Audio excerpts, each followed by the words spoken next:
उत्तम समा। समा ही सबसे बड़ा जीवन का आधार होना चाहिए। समा के बगैर कुछ भी नहीं।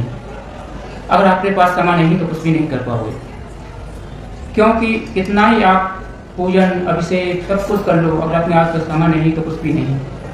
क्योंकि देखा भी जाता है आजकल शांति धारा में ज़्यादा उठापटक होने लगती है, तो फिर अपना समा कहाँ रहे। क्योंकि मंदिर तो अपन ने आए, करोड़ों अपन ने श्रीफल भी चढ़ाए, भगवान के खूब दर्शन किए, लेकिन उसका भी करोड़ों नरियल चढ़ाने के बाद भी अगर अपन ने भगवान की स्तुति एक मन से कर ली तो उसका पुण्य ज्यादा है।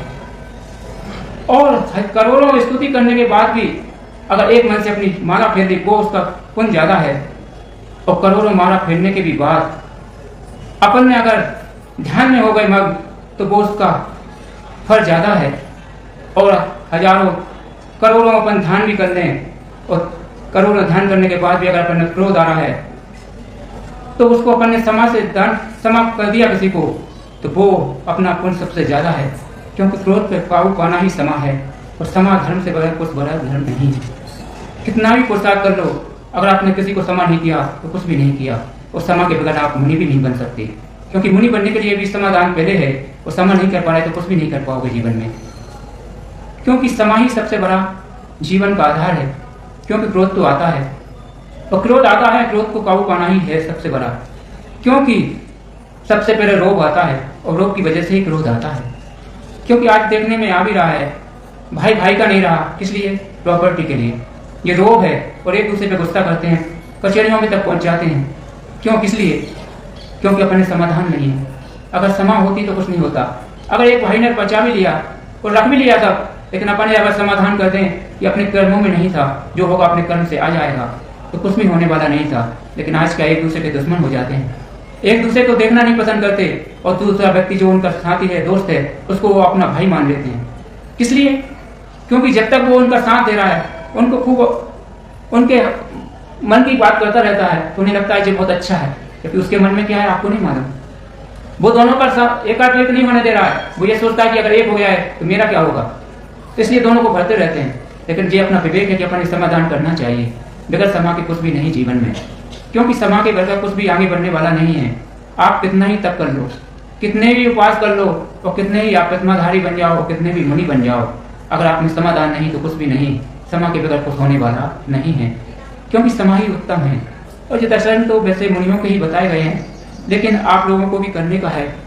क्योंकि ऐसे ही एक प्रसंग आया था, एक महाराज जी का प्रदान एक घर में हो गया था, और महाराज जी आहार के लिए जाते हैं, और महाराज जी आहार लेते जाते हैं। वहाँ उसका एक हीरा रखा हुआ है शावक का।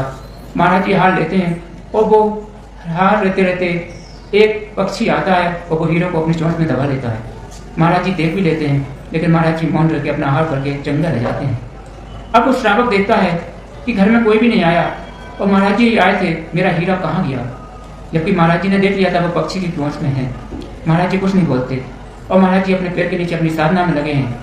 वो आ जाता है श्रावक, और महाराज जी से पूछता है, महाराज जी आप बुराई नहीं माने तो मैं एक बात पूछूं? महाराज जी कहते हैं मैं तो समाधारी हूँ, मुझे क्या है, आप पूछो क्या है?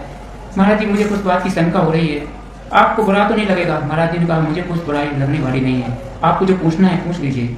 वो पूछता है, महाराज जी मेरा हीरे रखा था वो नहीं मिल रहा, कहाँ गया? महाराज जी कुछ नहीं बोले, मौन हो जाते हैं, क्योंकि महाराज जी को तो मालूम था कि वो पक्षी की चोंच में है। लेकिन अगर मैं बोलूंगा तो ये हिंसा करेगा पक्षी का, और महाराज जी अहिंसावादी होते हैं, वो क्यों बोलेंगे किसी के लिए मेरी उस वजह से जान जाए? महाराज जी चुपचाप रहते हैं। वो फिर पूछता है, महाराज जी फिर भी चुप रहते हैं। वो थोड़ा हाथ भी बताता है, महाराज जी चुप रहते हैं। उसकी गुस्सा देखो कितना क्रोध आ गया।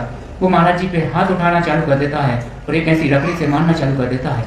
महाराज जी फिर भी मौन रह के समभाव रखते हुए सब कुछ सहन करते हैं उपसर्ग को, और ऐसे करते करते वो लकड़ी टूट के पक्षी के चोंच पे गिरती है, और पक्षी के चोंच से वो हीरा गिर जाता है। तो उसको बहुत पश्चाताप होता है कि मैंने महाराज जी को बेमतलब से मार दिया। लेकिन महाराज जी तो समामूर्ति हैं, वो कुछ नहीं बोलते। वो महाराज जी के चरणों पर गिर जाता है, महाराज जी समाधान दीजिए।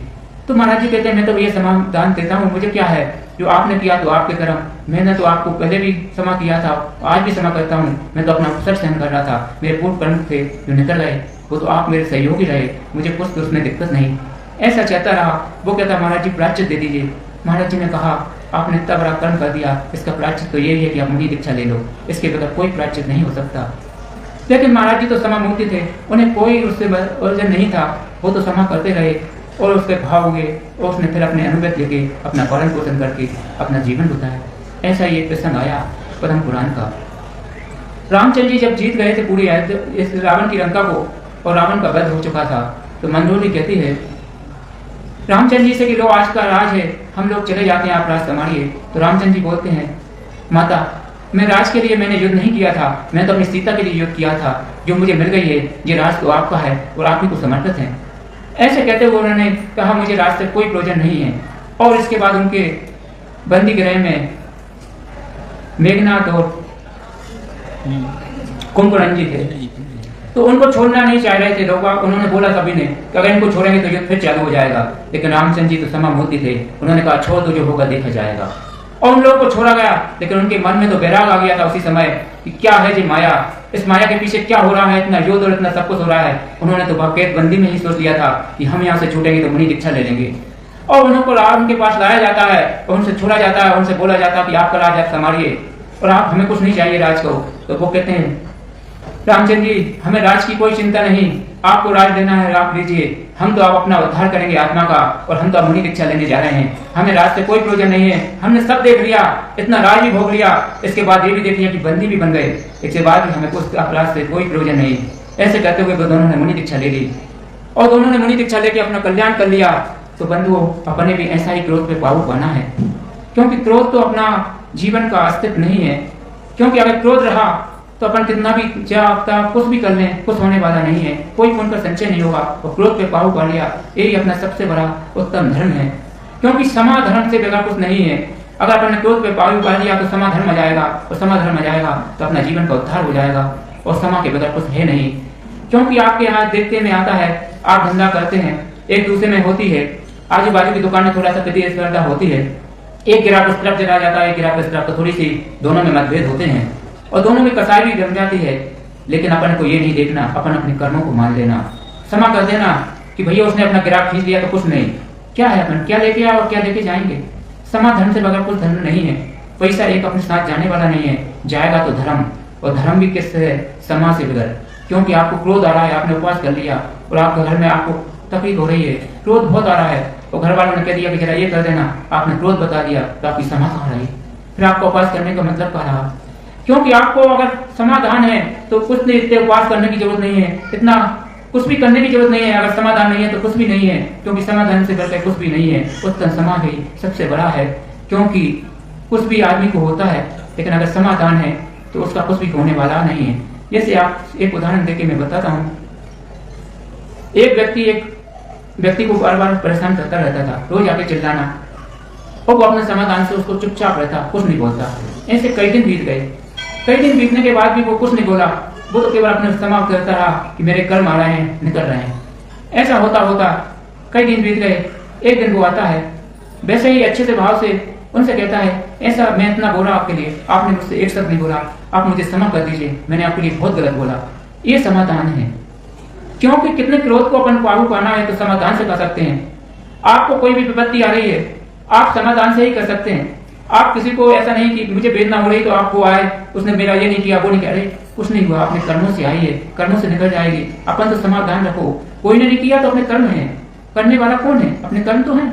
अपने कर्म होंगे तो 1000 व्यक्ति आ जाएंगे, और अपने कर्म नहीं होंगे तो एक व्यक्ति भी नहीं आएगा। लेकिन अपन समाधान करते हुए सबको अपना मानो और अपना सबका हित सोचो, किसी का बहुत बुरा हित नहीं सोचो, बस यही जीवन का रस बना लो। यही उत्तम समा का मार्ग है, और उत्तम समा धर्म की जय। जावानी के ज्ञान से सूझे तो करो, सोवानी में सब करो, सदा दे दो हे जन्मानी भारती दो जबून में, जो तेरा सरना करे सो पावे सुखे, देव अजुअर को गुरुदेवा ने गण, दया धर्म पारो सदा यही मोक्ष का पंथ।